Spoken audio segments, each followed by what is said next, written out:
Well, hello everyone, and welcome to this very brief presentation that I think has a lot of value. At least it has been a lot of value for the people I've worked with for the past probably 25 plus years as a coach, counselor, and mentor.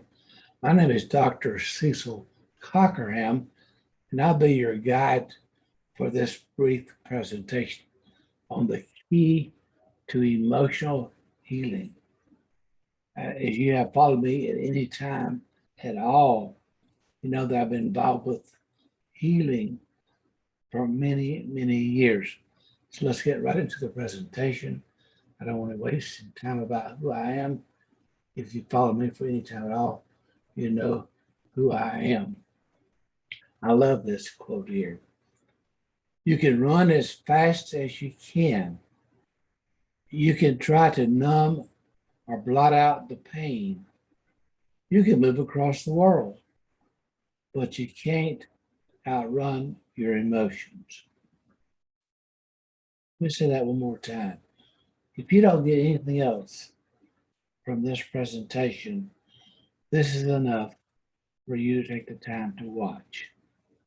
You can run as fast as you can. You can try to numb or blot out your pain. In fact, you can move across the world, but you can't outrun your emotions. Now, I have a name for it. In fact, I have a teaching on this. It's called trapped emotions. People have them. We all have them. I have them. Because if you ever had anything happen to you that was traumatic in your life, that was a setup for a trapped emotion in that event. It could have been a car accident. It could have been a loss of a spouse, a child. It could be the loss of a job or demotion. It could be thousands of things where there's emotions involved and they become trapped in our system. Now, the Oriental people are very, very great people understanding these emotions are located in the organs of our body. You can do your research, as I have, to find out these emotions are trapped in the different organs of the body. Now, the problem is, for the most part, they're unable to share with you a technique to take care of that, which it took me several years, quite frankly, because I've used several different techniques together to be able to dissolve, to clear out from your emotions in your body that are trapped these events that has been dogging some people really for many, many years, even from childhood. And that may be you as you're listening to me today, but I can help you. And there's a free evaluation that I can run with you on a private Zoom. So, even after a lifetime of suppression, a person who is willing to release painful secrets can be healed. See, are you willing to release these painful secrets to be healed? What ultimately saves us is what we believe the truth. And Jesus is the truth. So if you believe in Jesus and you believe that he is the truth, then you're on the right track as we are communicating this brief presentation with you. You don't need a dramatic story of pain and abuse in order to seek and claim your truth and heal your emotional wounds. We all have experienced being hurt. It could be from the neglect of a busy or sick parent, financial loss, a difficult divorce, a car accident, the betrayal in a business partnership, just natural disasters, the death of a loved one, a pet, well, so on and so on. As I've said before, We all have them. But what are you going to do about it? It's the whole story here. It's what you do with the hurt that counts. Let me say that again. It's what you do with the hurt that counts. Some of you have been playing the victim's role for many, many years. It's a victim mentality, or is it self responsibility? Now, this is a story that I've heard over and over and over as a coach, counselor, and mentor for many, many years. Being sexually assaulted for years by my father and by a Catholic priest gave me multiple reasons to stay in victimhood. In fact, I know several people that happened to them. Some of my personal friends, in fact. There was ample justification for me to blame my family and the Catholic Church for everything that went wrong in my life. Note, it's easy to get stuck in the victim mentality where we can blame all of our problems on others. It's so easy to blame someone else. We have a little saying around our house when something goes awry, we just look at each other. And I had a black cat called Midnight. Now, that black cat has been dead for many, many years. But even today, when something goes awry in the household, we look at each other and say, that was Midnight's fault. Don't we like to just blame somebody about something that happens? And that's what we do. We continuously, for many years after this cat has died, we call that a blame game that we could just blame Midnight because she can't say a word about it. She's been dead for years.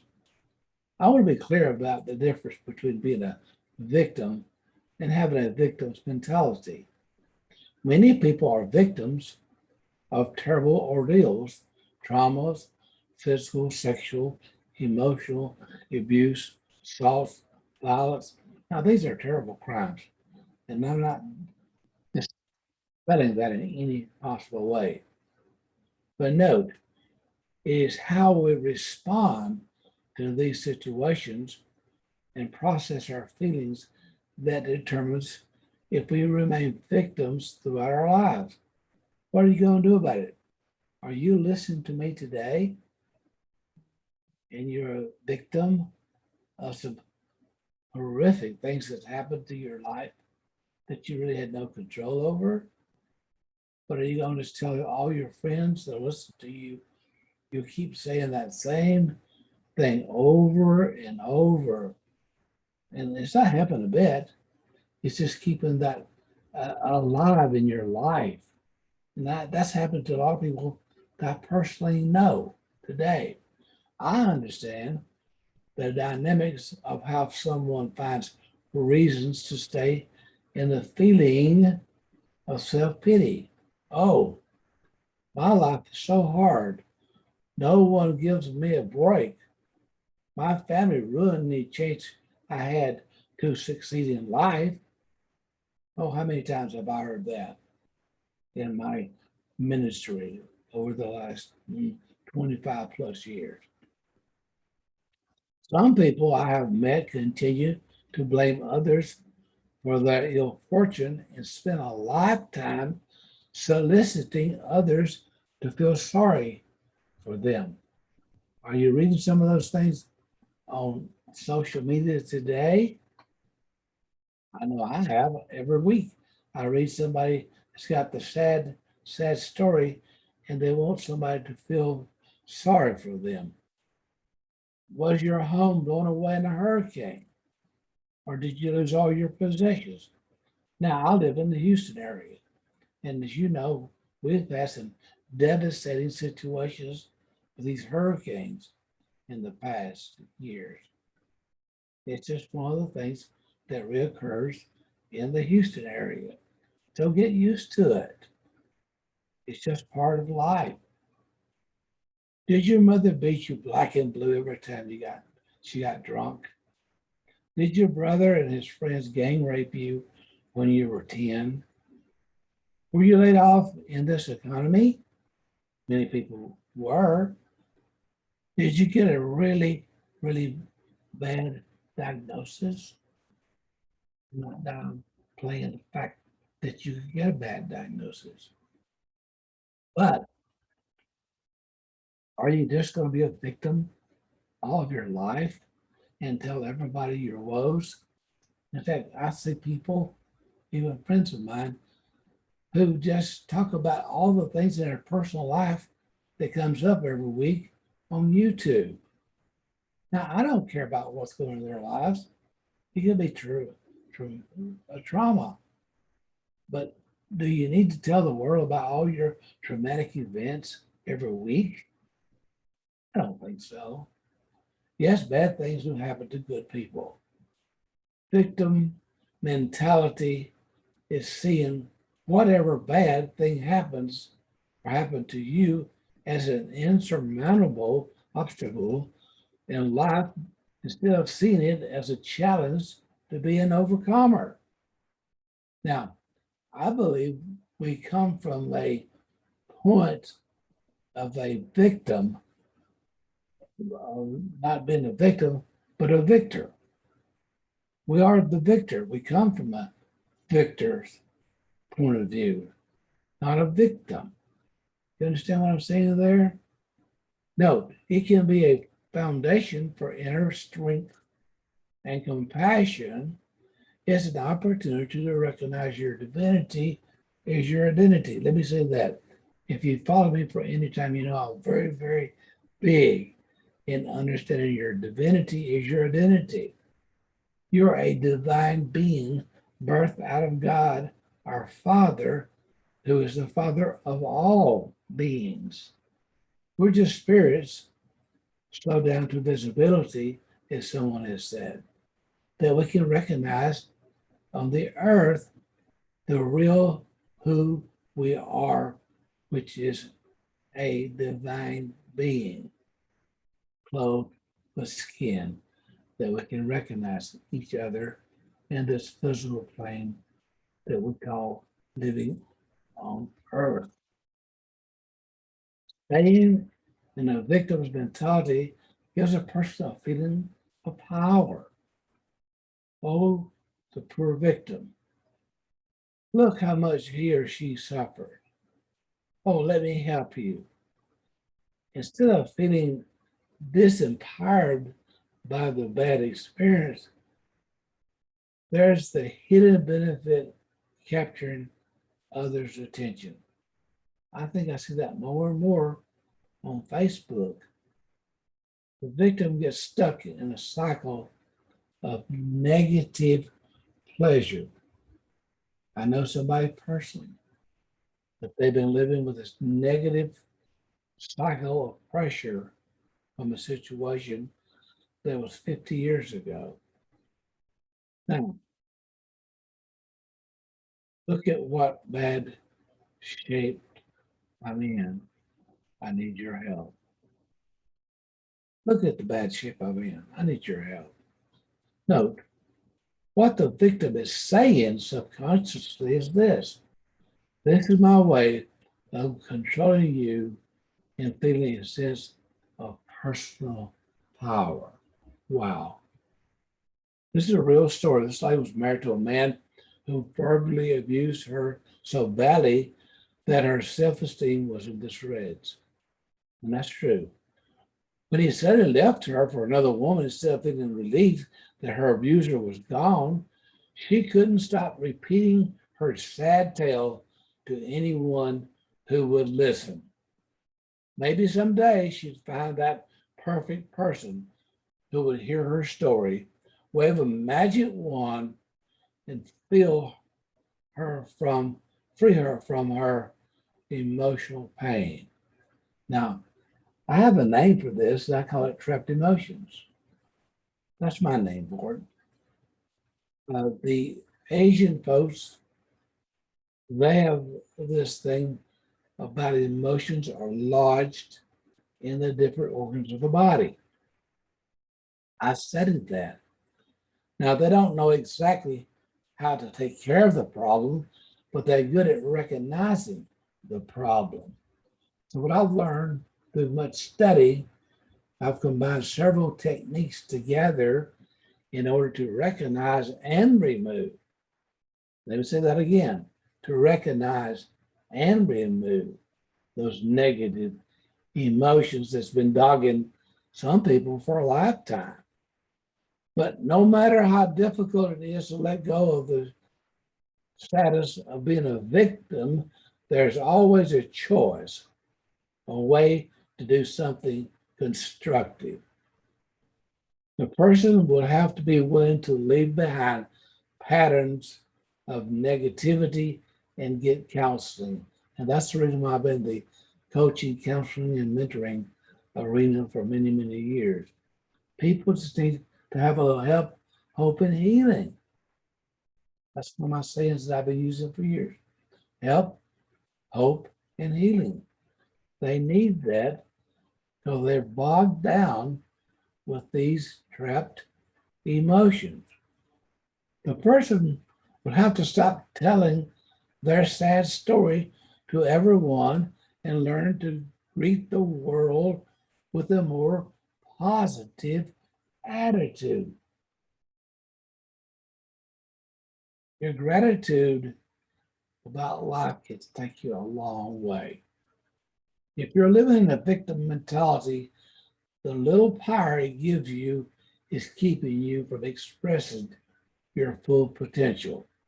Stop feeling sorry for yourself. Stop making other people feel sorry for you. It won't make your emotional pain go away just because someone listened to your story. Wow. Who could possibly feel sorry enough for you to solve all your problems? When people feel sorry for you, it strengthens your victim mentality. I've got to say this more time.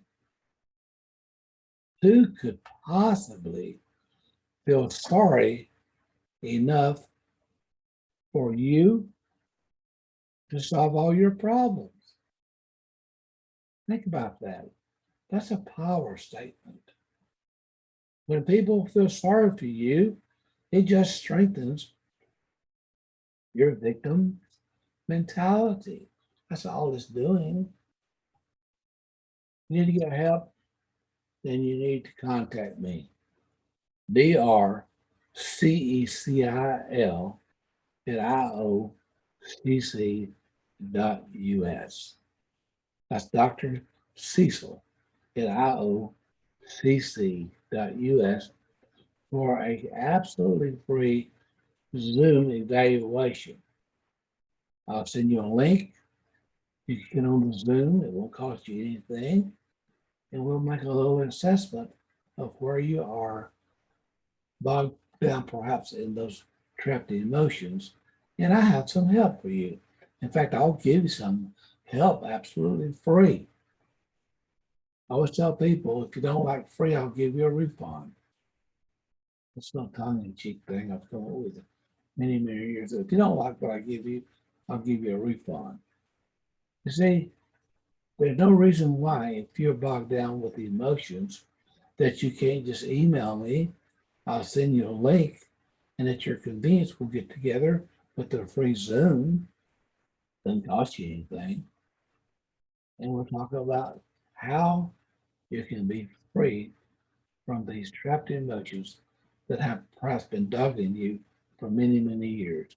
Anyway, I hope you've enjoyed this very short presentation, and I trust that you'll pass it on to others about what I'm doing. You can go over to Facebook and see me, Cecil Cockerham. I do a lot of different teachings and a lot of different menus that can help people, whether they're looking for a degree or a certification or just some free training. I do a lot of things free and cost you anything. But anyway, I'd love to have you be part of what I'm doing and follow me. I'd love to have you follow me and I'll let you be a friend if you ask to be one. So I love you. Thank you for watching. And as I always say in the end, be free because you already are. So walk in your freedom. Thanks a lot. And be blessed today because you already are.